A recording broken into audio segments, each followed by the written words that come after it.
이스라엘 자손이 그곳에서 각기 자기의 집, 자기의 가족에게로 돌아갔고 각기 그곳에서 나와서 자기의 기록으로 돌아갔더라. 그때 이스라엘 왕이 없으므로 사람이 각기 자기의 소견에 오른 대로 행하였더라. 아멘. 21장 마지막 장까지 다 읽었습니다. 오늘 새벽에 올린 거 이렇게 제가 보니까 출애굽해서 시내산에 한 달 만에 도착했다 그러더라고요. 시내산에 한 달 만에 도착한 게 아니라 신광야에 한 달 만에 도착했고 그때부터 만나라 내렸고 3개월 만에 시내산에 도착하게 됩니다. 그리고 거기서 성막을 세우게 되죠. 그렇게 이해하시면 되겠습니다. 오늘 우리가 읽은 이 사건은 19장부터 연결된 사건입니다. 오늘 새벽에 19장을 묵상하지 못했는데요. 19장 1절 한번 보시죠. 19장 1절 이스라엘의 왕이 없을 그때에 에브라임 산지 구석에 거류한 어떤 레위 사람이 유다 베들레헴에서 첩을 맞이했더니 삼손이 죽고 나서 지도자가 공백 상태입니다. 이스라엘의 왕이 없을 그때에, 그러니까 지도자가 없으니까 오늘 21장 마지막 절 같이 자기의 소견에 옳은 대로 그저 판단하고 행동을 했던 그런 시절입니다. 문제는 어떤 레위 사람이 유다 베들레헴에서 첩을 맞이하였더니 하나님께서 우리 인간에게 주신 일부 일처제, 그러니까 한 남자와 한 여자가 하나가 되는 가정을 이루어서 행복하게 살라고 하는 것이 이게 하나님이 우리에게 주신 그 가정의 법칙입니다. 그런데 그 한 가정을 두고 또 다른 가정을 이루는 것은 하나님이 원치 아니하는 것인데, 여기 어떤 레위 사람이 유다 베들레헴에서 첩을 맞이하였더니 이 첩을 맞이하는 여기에서부터 문제가 생기게 됩니다. 그 첩이 행음하고 그 첩이 또 옳은 행실을 했으면 괜찮은데 행음하고 남편을 떠나 유다 베들레헴 그의 아버지의 집에 돌아가서 거기서 넉 달 동안을 지내매 그의 남편이 그 여자에게 다정하게 말하고 그를 데려오고자 하여 하인 한 사람과 나귀 2마리를 데리고 그에게로 가매 여자가 그를 인도하여 아버지의 집에 들어가니 그 여자가 아버지가 그를 보고 기뻐하니라. 그래서 거기에서 며칠 장인의 요청에 의해서 유숙합니다. 그리고 길을 떠나서 또 가다가 유숙해야 될 곳을 찾다가 한 곳에 들어가게 됩니다. 22절 보겠습니다. 한 곳에 들어가는데 주인이 노인 어른이 잘 영접해서 그곳에 이제 유숙하게 되는데요. 22절 그들이 마음을 즐겁게 할 때에 그 성읍에 불량배들이 그 집을 에워싸고 문을 두들기며 집주인 노인에게 말하여 이르되 네 집에 들어온 사람을 끌어내라 우리가 그와 관계하리라. 지금 여기 레위 사람과 그 첩, 그러니까 부부가 이 노인의 집에 들어와서 유숙하고 있는데 그 동네에 사는 불량배들이 그것을 보고 쫓아와서 이 집에 들어온 사람을 끌어내라. 우리가 그와 관계하리라. 이렇게 말합니다. 이미 소돔과 고모라에서부터 이러한 현상은 계속 일어났었지요. 23절 집주인 그 사람이 그들에게로 나와서 이르되 아니라 내 형제들아 청하노니 같은 악행을 저지르지 말라. 이 사람이 내 집에 들어왔으니 이런 망령된 일을 행하지 말라. 이 집주인은 레위인을 지켜주기 위함이죠. 보라 여기 내 처녀딸과 이 사람의 첩이 있은즉 내가 그들을 끌어내리니 너희가 그들을 욕보이든지 너희 눈에 좋은 대로 행하되 오직 이 사람에게는 이런 망령된 일을 행하지 말라 하나. 이 어른은, 집 주인은 이 레위인을 지켜주고 싶었고요, 온전하게 해주고 싶었습니다. 그러니까 여기 내 딸도 있고 저 사람의 첩도 있으니 그렇게 하지 마라 그랬어요. 25절, 무리가 듣지 아니하므로 그 사람이 자기 집을 자기 첩을 붙잡아 그들에게 밖으로 끌어내매 그들이 그 여자와 관계하였고 밤새도록 그 여자를 능욕하다가 새벽 미명에 놓은지라. 이 레위인이 나쁘죠. 자기가 당하지 않기 위해서 자기의 첩을 끌어내서 불량배들에게 내주었습니다.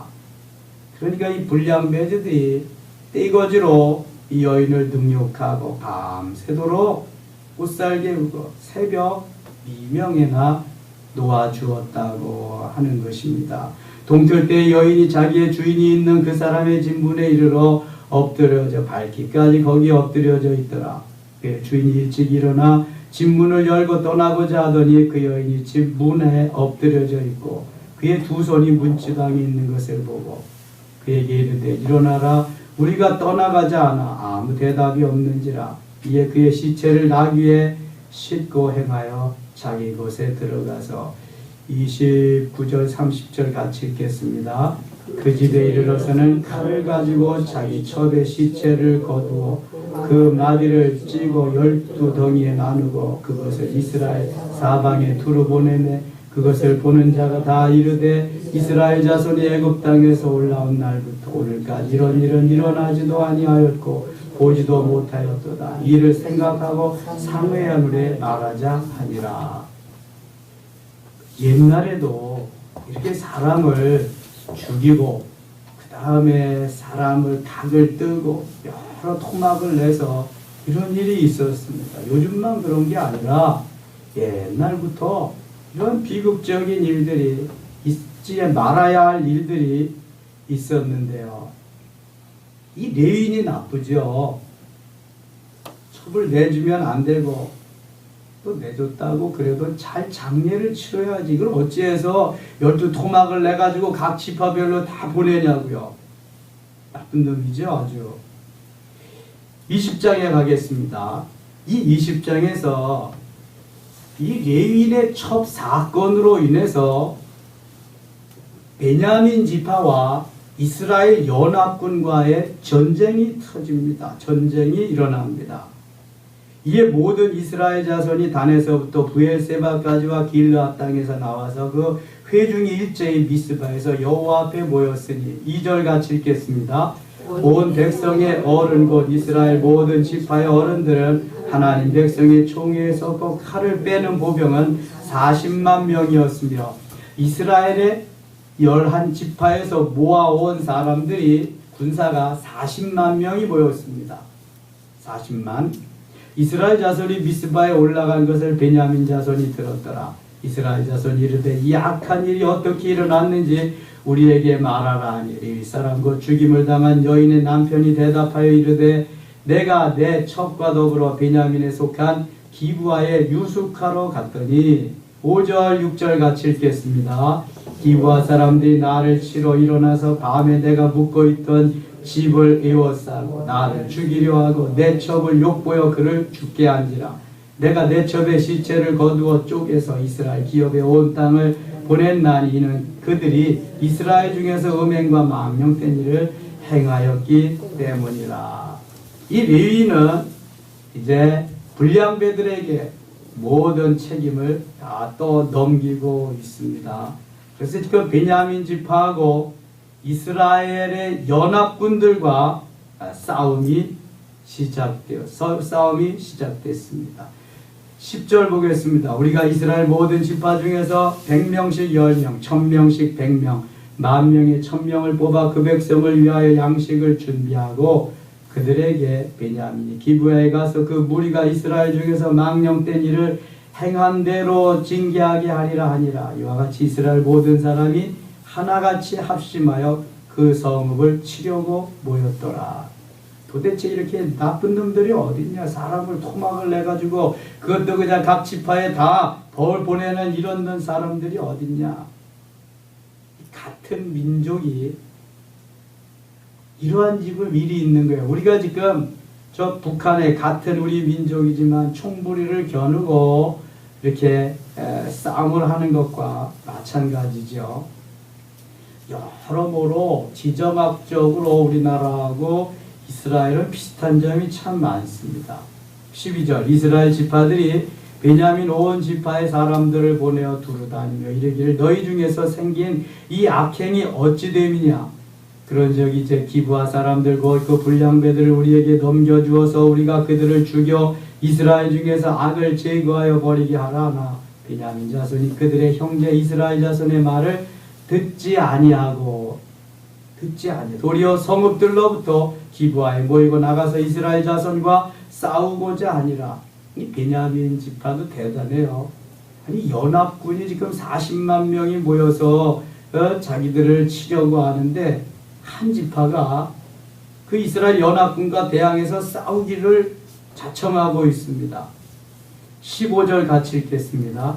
그때 그 성읍들로부터 나온 베냐민 자손의 수는 칼을 빼는 자가 모두 2만 6천 명이요 그 외에 기브아 주민 중 택한 자가 700명인데 2만 6천 700명이에요. 지금 이스라엘 연합군은 몇 명이에요? 40만 명입니다. 40만 명 대 2만 6천 700명. 이 모든 백성 중에서 택한 700명은 다 왼손잡이라 물매로 돌을 던지면 조금 더 틀림이 없는 자들이더라. 그러니까 다 명수들이죠. 물매로 돌을 던지면 틀림없이 맞는다. 얼마나 많이 연습을 했겠어요. 베냐민 자손 외 이스라엘 사람으로서 칼을 빼는 자의 수는 40만 명이 다 전사라. 이미 우리가 여기 몇 절이에요? 2절에서 보았죠? 40만 명. 이스라엘 연합군은 40만 명. 그 다음에 베냐민 지파는 26,700명. 40만 대 26,700입니다. 전쟁이 붙었어요. 18절 함께 읽겠습니다. 이스라엘 자손이 일어나 베델에 올라가서 하나님께 여쭈어 이르되 우리 중에 누가 먼저 올라가서 베냐민 자손과 싸우리까 하니 여호와께서 말씀하시되 유다가 먼저 갈지니라 하시니라. 하나님께 여쭙는 거, 하나님께 묻는 것은요 너무 잘하는 겁니다. 계속 물어야 돼요. 다윗이 하나님께 계속 묻고 하나님 말씀하시는 대로 순종하지요. 다윗과 사울의 다른 점은 다윗은 하나님 앞에 계속 물었습니다만 사울은 하나님 앞에 묻는 걸 하지 않아요. 역대상 10장 13절 14절 보면 사울이 죽은 것은 하나님의 말씀을 순종하지 아니했기 때문이라고 말합니다. 그러면서 사울이 하나님의 말씀을 지키지 않았다, 순종하지 않았다. 또 하나의 죄목은 사울은 신접한 여인에게 가서 물었다. 또 하나의 죄목은 사울이 여호와께 묻지 아니했다. 하나님의 말씀을 지키지 않았는데 하나님 말씀대로 순종하지 않고 그 다음에 신접한 여인에게 가서 묻고 하나님께 묻지 않은 세 가지 죄목으로 사울은 죽임을 당하고 맙니다. 그런데 다윗은 싸움이 있을 때마다 가는 곳마다 하나님 앞에 묻습니다. 왕이 돼서도 하나님 제가 가리까 말리까 가라. 어디로 가리까? 헤브론으로 가라. 그래서 다윗은 헤브론으로 가서 그 산악지대에서 7년 6개월 동안 도읍을 정하고 거기에서 나라를 다스리게 됩니다. 이게 다윗과 사울의 다른 점이죠. 승리와 패배는 하나님이 함께 하시느냐 그렇지 않느냐에 따라서 달라집니다. 11절에서 이스라엘 연합군들이 하나님께 물었습니다. 하나님, 우리 중에 먼저 누가 나가서 베냐민 지파와 싸우면 좋겠습니까? 그랬더니 유다가 먼저 갈지니라. 유다 지파가 먼저 가라는 거예요. 40만이 한꺼번에 갈게 유다 지파가 먼저 가라. 19절입니다. 이스라엘 자손이 아침에 일어나 기브아를 대하여 진을 치니라. 이스라엘 사람이 나가 베냐민과 싸우려고 전열을 갖추고 기브아에서 그들과 싸우고자 하매 21절 같이 읽겠습니다. 베냐민 자손이 기브아에서 나와서 당일에 이스라엘 사람 22,000명을 땅에 엎드렸으나 베냐민 자손이 이스라엘 사람 연합군을 22,000명을 물리쳤어요. 유다 지파가 나가서 싸우는데 유다 지파가 어떻게 된 거예요? 졌어요. 하나님께 묻고 하나님이 유다 지파 먼저 나가라 그래서 싸웠는데 졌어요. 맞지 않잖아요. 하나님께 묻고 하나님이 하라시는 대로 했는데 졌단 말이죠. 어떻게 된 거죠? 22절 같이 읽어요. 이스라엘 사람들이 스스로 용기를 내어. 이게 문제거든요. 이스라엘 사람들이 스스로 용기를 내어. 하나님이 힘 주시고 하나님이 능력 주시고 하나님이 함께 해주셔서 나가서 싸워야 되는데 묻기는 물었는데 그들 스스로가 용기를 내고 그들 스스로가 힘을 내서 우리가 싸워서 우리가 이겼습니다. 이런 마음이 머리에서부터 발끝까지 다 있기 때문에 하나님은 니들이 싸우냐? 네가 하냐? 내가 하는 건데 니들 맛 좀 봐라. 하나님이 허락하셨지만 그 전쟁에서 패하게 하십니다. 여러분 영광을 하나님께 돌리지 아니하는 모든 것은 하나님이 기뻐하지 않습니다. 하나님은 무에서 유를 창조하시는 분인데요. 하나님이 나를 창조하고 나를 만드셔서 나를 이끄시는 것은 나를 통해서 영광을 받으시기 위함인데 내가 영광을 받으려고 할 때 패배하게 하십니다. 안 되게 하시는 거죠. 불통되게 하시는 거예요. 이스라엘 사람들이 스스로 용기를 내어서 첫날 전열을 갖추었던 곳에서 다시 전열을 갖추니라. 하나님 왜 패배했습니까? 왜 이렇게 됐습니까? 하나님 앞에 묻고 했는데 우리가 질 전력이 아닌데 왜 졌습니까? 다시 묻고 좀 해야지. 스스로 용기를 내서 우리가 질 팀이 아닌데 왜 졌냐? 우리가 다시 한번 나가 싸우고자. 자기가 해보고자 하는 거기에 문제가 있었어요. 23절 또 같이 읽어요. 이스라엘 자손이 올라가 여호와 앞에서 저물도록 울며 여호와께 여쭈어 이르되 내가 다시 나아가서 내 형제 베냐민 자손과 싸우리까 하니 여호와께서 말씀하시되 올라가서 치라 하시니라. 아멘.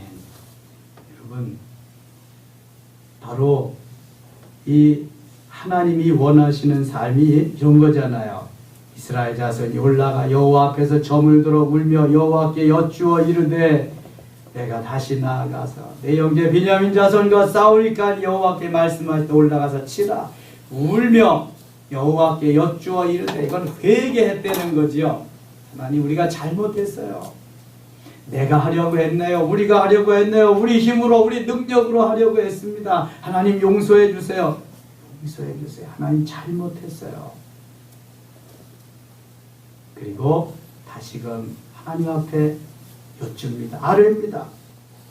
내가 다시 나아가서 내 형제 베냐민 자손과 싸우리까? 하나님 가서 싸워도 되겠습니까? 그랬더니 여호와께서 말씀하시되 올라가라 치라. 올라가서 쳐라.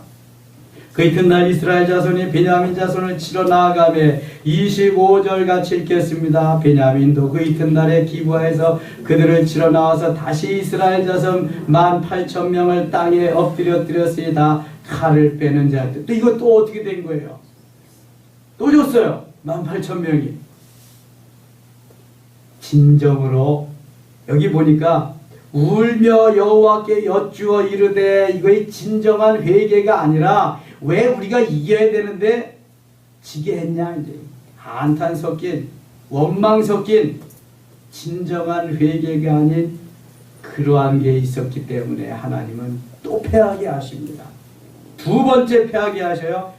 2만 명 죽게 하시죠. 여기 18,000명 또 죽게 하시죠. 22,000명, 18,000명, 또한 4만 명이 지금 전사하게 됩니다. 40만 명 중에서 4만 명이 전사하게 돼요. 하나님 앞에 묻고 했는데도 2번씩이나 패하게 합니다. 베냐민 지파는 지가 살았죠. 이제 그래 얼마든지 와볼 태워놔 봐라. 끝내준다. 우리가 다 이긴다. 이제 이렇게 되는 거죠.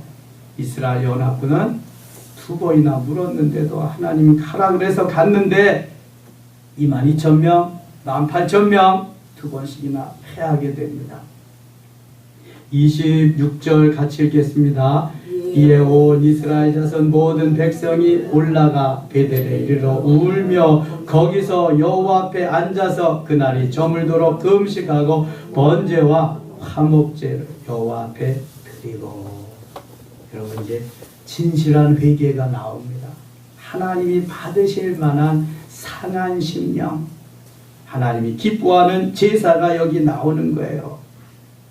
이스라엘 자손 백성들이 베델에 이르러 베델 하나님의 집에 올라가서 울며 거기서 여호와 앞에 앉아서 저물도록 금식을 합니다. 하나님, 우리가 칠 이유가 없는데 아버지께서 말씀하셔서 나갔고요. 가서 싸웠는데요. 우리가 졌습니다. 이런 일이 없었는데요. 하나님이 허락하신 전쟁인데 우리가 왜 졌습니까? 금식하면서요. 금식은 생명을 걸고 하는 거잖아요. 그 다음에 번제. 여러분 번제 아시죠? 목을 따고 껍질을 벗기고 각을 뜨고 장작더미 위에 올리는 번제와 그 다음에 평화를 위해서 화목제를 여호와 앞에 드렸습니다. 이것은 곧 하나님 앞에 나와서 회개하고 예배했다는 거예요. 하나님 앞에 제사 드리고 예배 드리고. 27절 이스라엘 자손이 여호와께 물으니라. 세 번째 여호와 하나님 앞에 물었습니다. 그때는 하나님의 언약궤가 거기 있고, 그러니까 2번 싸움할 때는 아마 하나님의 언약궤를 갖다 놓지 않은 것 같아요. 세 번째 나아갈 때에 언약궤, 실로에 있는 언약궤를 갖다가 해놓고 아론의 손자인 엘르아살의 아들 비느하스가 그 앞에 모시고 섰더라. 이스라엘 자손들이 여쭈기를 우리가 다시 나아가 내 형제 베냐민 자손과 싸우리까 말리까. 이제 한 번 더 물어요. 싸우리까까지만 했는데 이제는 2번씩이나 졌으니까 싸우리까 말리까까지 한번 물어봅니다. 여호와께서 이르시되 올라가라. 내일은 내가 그를 네 손에 넘겨주리라 하시니라. 여러분 이게 진짜라 그랬죠. 넘겨주시고 붙여주시면 그 게임은 끝나는 거예요. 하나님이 허락하셨어도요, 붙여주시지 않으면, 넘겨주시지 않으면 이렇게 패배할 수밖에 없어요. 하나님이 붙여주시도록, 하나님이 넘겨주시도록 우리는 하나님 앞에 준비해야 돼요. 그 준비는 뭐냐? 기도하면서, 금식하고 회개하면서 하나님 앞에 나아가는 거죠. 우리의 마음 정성을 들이고 전폭적으로 하나님이 우리를 통해서 역사하시도록, 우리를 통해서 하나님이 일하시도록 내어드리는 거죠. 그랬더니 하나님 올라가라. 허락과 동시에 내가 그를 네 손에 붙여주리라. 내가 그를 네 손에 넘겨주리라. 할렐루야. 아멘. 이제는 하나님이 넘겨준다 그랬으니까 걱정할 거 없어요. 35절 같이 읽겠습니다. 여호와께서 이스라엘 앞에서 베냐민을 치심해 당일에 이스라엘 자손이 베냐민 사람 25,100명을 죽였습니다. 칼을 빼는 자였더라. 여호와께서 이스라엘 앞에서 베냐민을 치심해. 연합군이 쳤다고 말씀하지 않고 하나님께서 이스라엘 앞에서 베냐민을 치심해. 하나님이 다 하시는 거예요. 그냥 당일에 이스라엘 자손이 베냐민 사람 25,100명을 죽였으니 한꺼번에 25,100명 다 칼을 뺀다. 칼제비들, 명수들만 다 하나님이 죽이셨어요. 베냐민 자손이 자기가 패한 것을 깨달았으니 이는 이스라엘 사람이 기브아에 매복한 군사를 믿고 잠깐 베냐민 사람 앞을 피하며 복병이 급히 나와 기브아로 돌격하고 나아가며 칼날로 온 성을 쳤음이더라.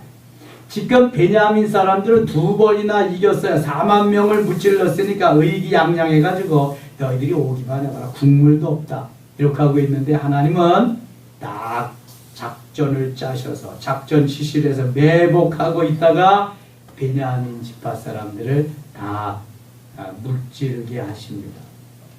40절 보세요. 연기구름이 기둥같이 성읍 가운데에서 치솟을 때 베냐민 사람이 뒤를 돌아보며 온 성읍의 연기가 하늘에 닿았고 이스라엘 사람은 돌아서는지라 베냐민 사람들이 화가 자기들에게 미친 것을 보고 심히 놀라 이스라엘 사람 앞에서 몸을 돌려 광야길을 행하였으나 군사가 급히 추격하며 각 성읍에서 나온 자를 그 가운데서 진멸하니라. 그들이 베냐민 사람을 에워싸고 기브 앞 동쪽까지 추격하며 그 쉬는 곳에서 짓밟으며 41절 같이 읽겠습니다. 베냐민 중에서 엎드려진 자가 18,000명이니 다 용사더라.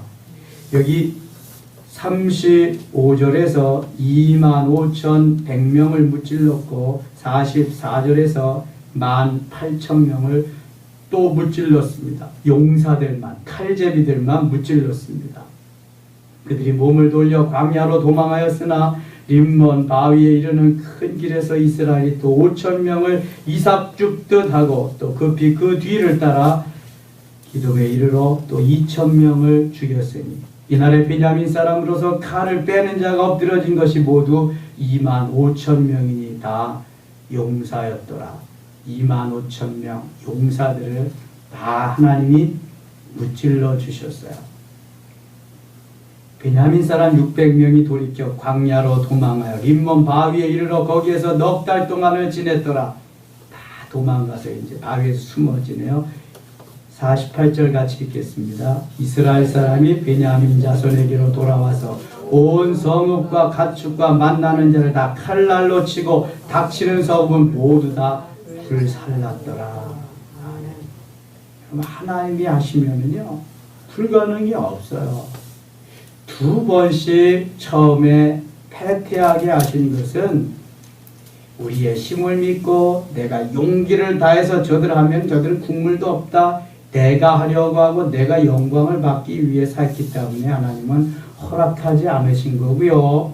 그 다음에 저들이 죄를 회개하고 제사를 드리고 하나님 앞에 다 맡기고 나아갔기 때문에 그때부터 하나님이 하신 거예요.